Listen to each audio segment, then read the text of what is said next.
Meditations by Marcus Aurelius. Presented by Atlas Audiobooks. The second book.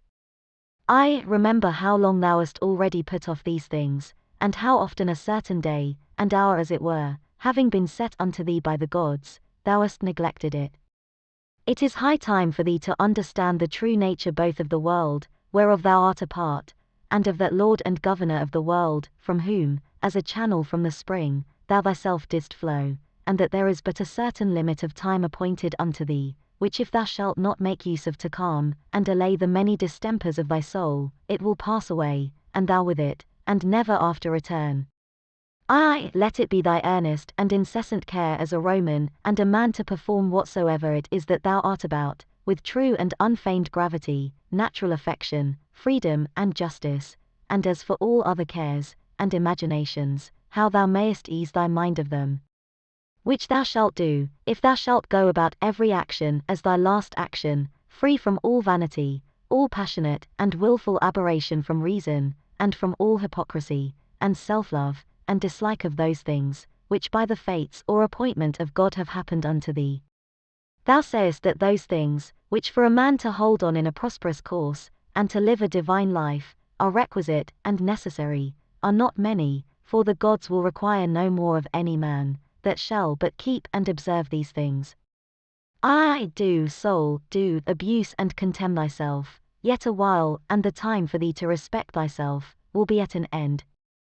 Every man's happiness depends from himself, but behold thy life is almost at an end, whiles affording thyself no respect, thou dost make thy happiness to consist in the souls, and conceits of other men.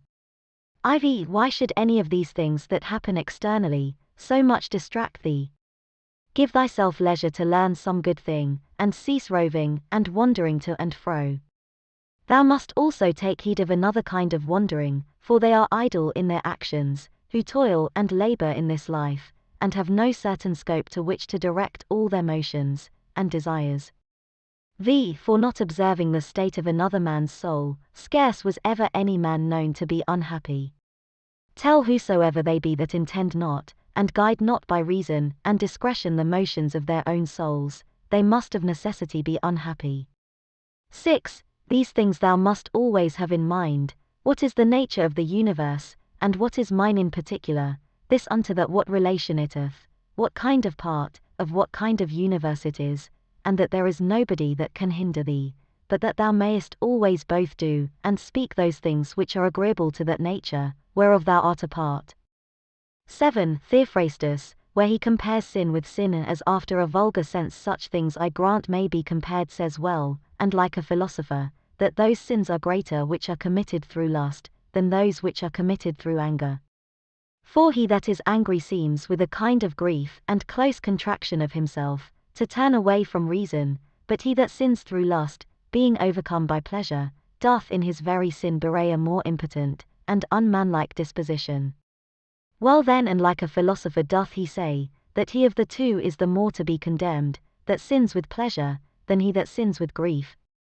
For indeed this latter may seem first to have been wronged, and so in some manner through grief thereof to have been forced to be angry, whereas he who through lust doth commit anything, did of himself merely resolve upon that action. 8. Whatsoever thou dost affect, whatsoever thou dost project, so do, and so project all, as one who, for aught thou knowest, may at this very present depart out of this life. And as for death, if there be any gods, it is no grievous thing to leave the society of men. The gods will do thee no hurt, thou mayest be sure. But if it be so that there be no gods, or that they take no care of the world, why should I desire to live in a world void of gods, and of all divine providence? But gods there be certainly, and they take care for the world, and as for those things which be truly evil, as vice and wickedness, such things they have put in a man's own power, that he might avoid them if he would, and had there been anything besides that had been truly bad and evil, they would have had a care of that also, that a man might have avoided it. But why should that be thought to hurt and prejudice a man's life in this world, which cannot anyways make man himself the better, or the worse in his own person? Neither must we think that the nature of the universe did either through ignorance pass these things, or if not as ignorant of them, yet as unable either to prevent, or better to order and dispose them.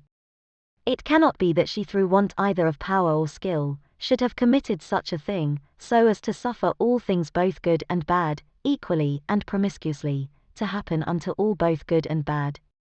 As for life therefore, and death, honor and dishonor, labor and pleasure, riches and poverty, all these things happen unto men indeed, both good and bad, equally, but as things which of themselves are neither good nor bad, because of themselves, neither shameful nor praiseworthy.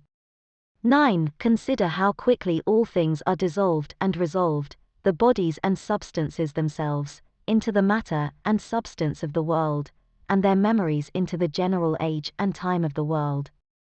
Consider the nature of all worldly sensible things, of those especially, which either ensnare by pleasure, or for their irksomeness are dreadful, or for their outward lustre and show are in great esteem and request, how vile and contemptible, how base and corruptible, how destitute of all true life and being they are.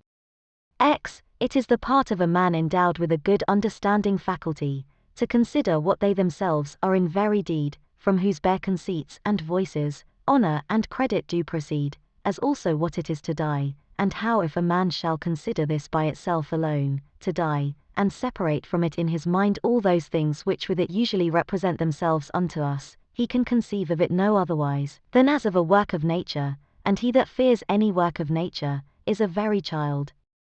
Now death, it is not only a work of nature, but also conducing to nature. 11. Consider with thyself how man, and by what part of his, is joined unto God, and how that part of man is affected, when it is said to be diffused. There is nothing more wretched than that soul, which in a kind of circuit compasseth all things, searching, as he saith, even the very depths of the earth, and by all signs and conjectures prying into the very thoughts of other men's souls, and yet of this, is not sensible, that it is sufficient for a man to apply himself wholly, and to confine all his thoughts and cares to the tendance of that spirit which is within him, and truly and really to serve him. His service doth consist in this, that a man keep himself pure from all violent passion, and evil affection, from all rashness and vanity, and from all manner of discontent, either in regard of the gods or men. For indeed whatsoever proceeds from the gods, deserves respect for their worth and excellency, and whatsoever proceeds from men, as they are our kinsmen, should by us be entertained, with love, always, sometimes, as proceeding from their ignorance, of that which is truly good and bad, a blindness no less, than that by which we are not able to discern between white and black with a kind of pity and compassion also. 12. If thou shouldst live 3,000, or as many as 10,000 of years, yet remember this, that man can part with no life properly, save with that little part of life, which he now lives, and that which he lives, is no other, than that which at every instant he parts with. That then which is longest of duration, and that which is shortest, come both to one effect. For although in regard of that which is already past there may be some inequality, yet that time which is now present and in being, is equal unto all men. And that being it which we part with whensoever we die, it doth manifestly appear, that it can be but a moment of time, that we then part with. For as for that which is either past or to come, a man cannot be said properly to part with it. For how should a man part with that which he hath not? These two things therefore thou must remember. First, that all things in the world from all eternity, by a perpetual revolution of the same times, and things ever continued and renewed, are of one kind and nature, so that whether for 100 or 200 years only, or for an infinite space of time, a man see those things which are still the same, it can be no matter of great moment. And secondly, that life which any the longest liver, or the shortest liver parts with, is for length and duration the very same, for that only which is present, is that which either of them can lose, as being that only which they have, for that which he hath not, no man can truly be said to lose. 13. Remember that all is but opinion and conceit, for those things are plain and apparent, which were spoken unto Monimus the Cynic, and as plain and apparent is the use that may be made of those things, if that which is true and serious in them, be received as well as that which is sweet and pleasing. 14. A man's soul doth wrong and disrespect itself first, and especially, when as much as in itself lies it becomes an aposteme, and as it were an excrescency of the world, for to be grieved and displeased with anything that happens in the world, is direct apostasy from the nature of the universe, part of which, all particular natures of the world, are. Secondly, when she either is averse from any man, or led by contrary desires or affections, tending to his hurt and prejudice, such as are the souls of them that are angry. Thirdly, when she is overcome by any pleasure or pain. Fourthly, when she doth dissemble, and covertly and falsely either doth or saith anything. Fifthly, when she doth either affect or endeavour anything to no certain end, but rashly, and without due ratiocination and consideration, how consequent or inconsequent it is to the common end.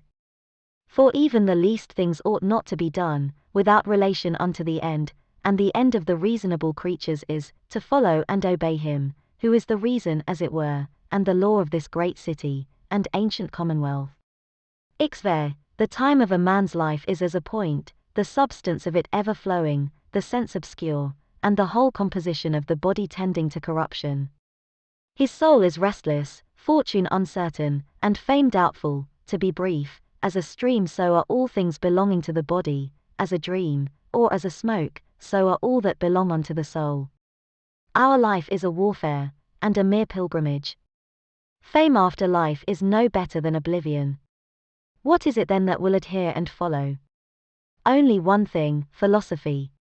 And philosophy doth consist in this, for a man to preserve that spirit which is within him, from all manner of contumelies and injuries, and above all pains or pleasures, never to do anything either rashly, or feignedly, or hypocritically, wholly to depend from himself, and his own proper actions, all things that happen unto him to embrace contentedly, as coming from him from whom he himself also came, and above all things, with all meekness and a calm cheerfulness, to expect death, as being nothing else but the resolution of those elements, of which every creature is composed. And if the elements themselves suffer nothing by this their perpetual conversion of one into another, that dissolution and alteration, which is so common unto all, why should it be feared by any? Is not this according to nature? But nothing that is according to nature can be evil. Whilst I was at Carnunsim,